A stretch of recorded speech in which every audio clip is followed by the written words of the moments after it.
To behave in this bestial way towards Palestinians is not regarded by the British media as disgusting and foul and inhumane. It's just, to use that code word, it's been normalised not just in Israel, but in Britain as well.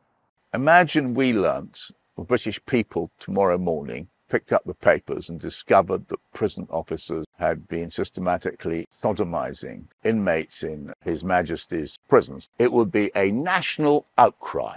There would be a sense of utter horror. You know, you get the Sunday Times investigation team would be in there. The Sun would be having a screaming headline sort of denouncing the way that it was being handled. The Prime Minister would have to come on and justify or denounce it. There'd be questions in the House of Commons. You can imagine the near total silence by the Western media. Most Western papers actually invented stories about what was happening on October the 7th. Papers which went along with the fabrications by Israeli sources, 40 beheaded babies, mass rapes, etc. on October the 7th. At the same time, they downplayed or scarcely reported these horrifying reports of sheer barbarity committed by Israel against Palestinian prisoners.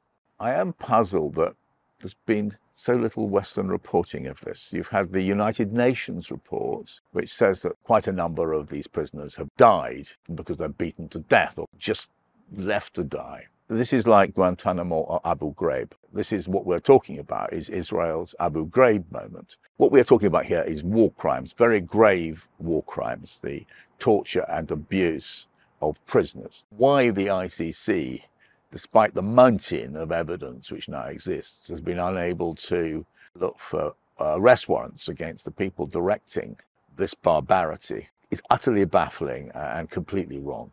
By failing to act in the face of so much evidence, the International Criminal Court is itself sanctioning this gross abuse, this inhumanity which is going on all the time now in Israeli prisons.